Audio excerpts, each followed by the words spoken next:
Myanmar এবং ভারতকে target করে কক্সবাজারের নতুন বিমান ঘাঁটি নির্মাণ কাজ শেষ করতে চলেছে বাংলাদেশ। কৌশলগতভাবে এই বিমান ঘাঁটি বাংলাদেশ এয়ারফোর্সের জন্য কতটা গুরুত্বপূর্ণ তা বলার অপেক্ষা রাখে না। চট্টগ্রাম বিভাগে একাধিক বিমান ঘাঁটি থাকলেও কক্সবাজারে কোনো বিমান ঘাঁটি এর পূর্বে ছিল না।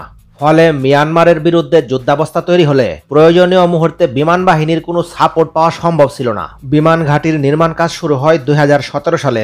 একই বছর বাংলাদেশ বিমান বাহিনীর জন্য মাল্টি রুল কমব্যাট এয়ারক্রাফট ক্রয়ের টেন্ডারও দেয়।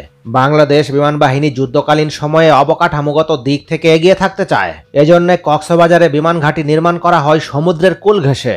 এর ফলে সেন্ট মার্টিন দ্বীপের নিরাপত্তা নিশ্চিত হবে। কেননা হঠাৎ করে মিয়ানমার যদি সেন্ট মার্টিন দ্বীপের নিয়ন্ত্রণ নিতে আক্রমণ করে তাহলে এই বিমান ঘাঁটি থেকে বিমান হামলা করে সহজেই তা প্রতিহত করা সম্ভব। শুধু যে সেন্ট মার্টিন দ্বীপকে নিরাপত্তা দিতে পারবে এই বিমান ঘাঁটি এমনটি কিন্তু নয়।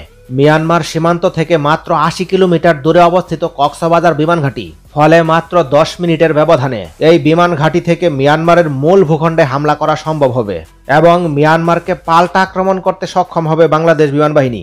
2017 সালে চীনের সহযোগিতায় কক্সবাজারে বিমান ঘাঁটি নির্মাণ কাজ শুরু হয়। বিমান ঘাঁটি নির্মাণ কাজ শুরু হলে ভারত এতে অস্বস্তি দেখায়। শুধু যে চীন বিমান ঘাঁটি নির্মাণ করছে এজন্য নয়, বাংলাদেশ শক্তিশালী অবস্থানে থাকবে এজন্য। একই সঙ্গে মিয়ানমারের জন্য বড় হুমকি বাংলাদেশের কক্সবাজার বিমান ঘাঁটি। তবে বিমান ঘাঁটি বাংলাদেশ বিমান বাহিনী অপারেট করলেও সবচেয়ে বড় ভূমিকা রাখবে বাংলাদেশ নৌবাহিনীর সহযোগিতায়। কেননা বঙ্গোপসাগরের কূল ঘেঁষে বিমান ঘাঁটি নির্মাণ করা হয়েছে মেরিটাইম স্ট্রাইক মিশন ব্যাপক শক্তিশালী করার জন্য। এজন্য বাংলাদেশ বিমান বাহিনীর জন্য মাল্টি রুল কমব্যাট এয়ারক্রাফট ক্রয় করা হবে, যা দিয়ে একসাথে মেরিটাইম স্ট্রাইক মিশন পরিচালনা করা সম্ভব। কেননা মাল্টি রুল কমব্যাট এয়ারক্রাফট একই সঙ্গে air two air mission, ground strike মিশনের পাশাপাশি মেরিটাইম স্ট্রাইক মিশনে পারদর্শী হয়। বাংলাদেশ বিমান বাহিনীর জন্য নির্মাণ করা হচ্ছে একাধিক বিমান ঘাঁটি।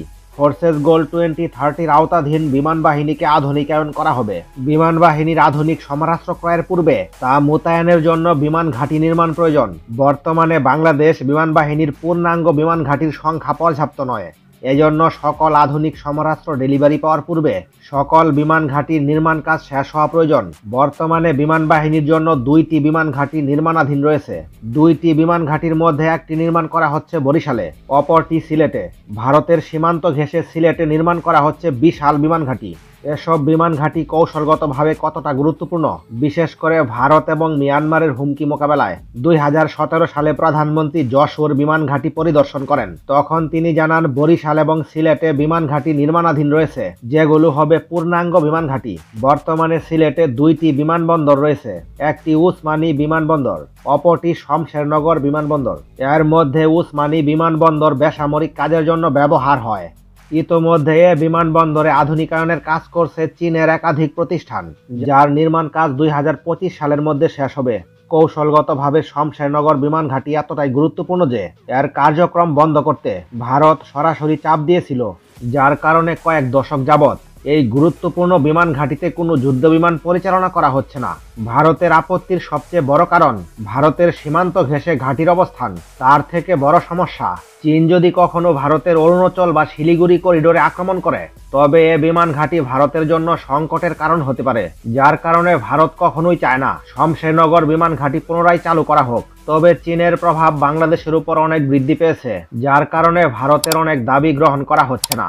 এ বিষয়ে কমেন্টে আপনার মতামত জানিয়ে ভিডিওটি ভালো লেগে থাকলে একটি লাইক দিয়ে চ্যানেলটি সাবস্ক্রাইব করে রাখুন।